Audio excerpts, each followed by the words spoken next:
പടം തീരുന്നതിന് മുന്നേ തന്നെ 10,250 ഇറങ്ങിപ്പോയി. കുറേ ആൾക്കാർ ബോധം കെട്ട് വീണു. ഞാൻ വെച്ചാൽ തള്ളാമെന്ന്, പക്ഷേ ഇതിൻ്റെ ഉള്ള തന്നെയാട്ടോ. 2002 നമ്മൾ ഈ കല്യാണരാമനും കുബേരനും പട്ടാഭിഷേകം എല്ലാം കണ്ടുകൊടുക്കുന്ന സമയത്ത് കാൻസ് ഫിലിം ഫെസ്റ്റിവലിൽ ഒരു സിനിമ റിലീസ് ചെയ്തിട്ടുണ്ടായിരുന്നു. 2002 കാൻസ് ഫിലിം ഫെസ്റ്റിവൽ എന്ന് പറഞ്ഞാൽ നമുക്കറിയുന്നില്ല, വിജാല ഏഷ്യാനെറ്റ് ഫിലിം അവാർഡ് മാത്രമേ നമുക്കറിയുള്ളൂ. അപ്പം അന്ന കാലത്ത് ഇറങ്ങിയൊരു സിനിമയായിരുന്നു. അപ്പം 2002 ഈ സിനിമേൻ്റെ സ്ക്രീനിങ് ആണ്. പടം തീരുന്നതിന് മുന്നേ തന്നെ 10,250 ഇറങ്ങിപ്പോയി. കുറേ ആൾക്കാർ ഛർദ്ദിച്ച്, കുറേ ആൾക്കാർ ബോധം കെട്ട് വീണ്, കുറേ ആൾക്ക് ഓക്സിജൻ കൊടുത്ത്.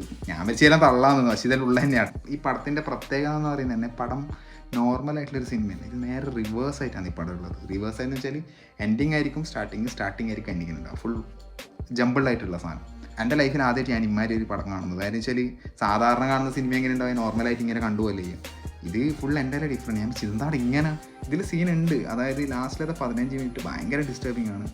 അത് ഡിസ്റ്റർബിങ് എന്നുള്ളൊരു കേസിലേക്ക് ഒഴിവാക്കിയാൽ ഈ പടം പക്ക ആട്ട് എന്നുള്ള ലെവലിൽ നമുക്ക് ആസ്വദിച്ച് കാണേണ്ട ഒരു സിനിമയാണ്. ഞാൻ പറഞ്ഞല്ലോ, ഈ കാൻസ് ഫിലിം ഫെസ്റ്റിവലിൽ ഈ പടം കാണിച്ചിട്ട് 250 ആൾക്കാർ ഇറങ്ങിപ്പോയി. പക്ഷേങ്കിൽ പടം കഴിഞ്ഞപ്പോൾ സ്റ്റാൻഡിങ് ഒവേഷൻ ആയിരുന്നു മൊത്തത്തിൽ ആൾക്കാർ. ഇത്രയും വെറുക്കപ്പെട്ട ഒരു പടം എടുത്തിട്ടുണ്ടെങ്കിൽ ആൾക്കാരെ കൊണ്ട് കൈയെടുപ്പിക്കാൻ തന്നെ അത് ഭയങ്കര കഴിവ് തന്നെയല്ലേ. പടത്തിൻ്റെ പേര് ആ മുകളിൽ കണ്ട, ആ മുകളിലുണ്ട്, ആ മൂലക്ക് ഡേവിഡിൻ്റെ മുകളിലുണ്ട് പടം റിവേഴ്സിബിൾ. ഞാൻ സർബിയൻ ഫിലിം വേണ്ടിയിട്ട് ഡയറക്ടറിന് തപ്പിപ്പോയിട്ട് ഞാൻ പോയിട്ടില്ല. പക്ഷേ ഇറിവേഴ്സിബിൾ ഉണ്ടപ്പോൾ ഞാൻ ആദ്യം ഒരു ചെക്ക് ചെയ്ത് ഈ ചങ്ങായിൻ്റെ പേര് ഗ്യാസ്പൻ വാങ്ങി. ഈ ചങ്ങായിൻ്റെ പടം ഞാൻ പോയിട്ട് കണ്ടു. ബാക്കി 2-3 പടം എൻ്റെ അമ്മേ ശരിയായ തീയായിട്ടാണ്. ഇയാളൊരു സൈക്കോ ആണ് ലിറ്ററലി. എൻഡിലെ ഈ ഞാൻ പറഞ്ഞ ഡിസ്റ്റർബിങ് സീൻ 15 മിനിറ്റുള്ള സംഭവം അത് ഇയാൾ 30 ടേക്ക് എടുത്തിട്ടുണ്ട്. അച്ചാതി പ്രാന്തനാണ്.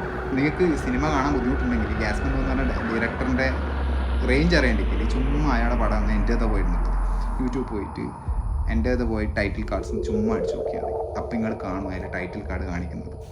ഭയങ്കര ഇൻസ്പയറിംഗ് ആണ് ആ ഒരു സംഭവം. കുറേ ആൾക്കാർ പറഞ്ഞു നിങ്ങൾ ഇതും കൂടി കണ്ടോക്കി, ഇത് ഭയങ്കര ഡിസ്റ്റർബിംഗ് ആണ്. അതെ, ഇത് ഡിസ്റ്റർബിംഗ് ആണ്. ഇതിലൊരു സീന് ഭയങ്കര ഡിസ്റ്റർബിംഗ് ആണ് പറഞ്ഞിട്ട്. പക്ഷേ ഇത് ഡിസ്റ്റർബിംഗ് എന്ന് വെച്ചാൽ നിങ്ങൾ ഒരിക്കലും ഒഴിവാക്കാൻ പാടില്ല. ഇത് ഒരു മാസ്റ്റർ പീസാണ് ഈ പടം. കാണാത്ത ആളുടെ പോയിട്ട് കാണാം. കണ്ട ആൾക്കാരുണ്ട് കമൻറ്റ് ചെയ്യുക, കാണാത്ത ആൾക്കാർക്ക് ഷെയർ ചെയ്ത് കൊടുക്കുക. വേറെ സജഷൻസ് ഉണ്ടെങ്കിൽ നിങ്ങൾ കമൻറ്റ് ചെയ്യുക. അപ്പം ശരിയാണ്, ബൈ, താങ്ക് യു.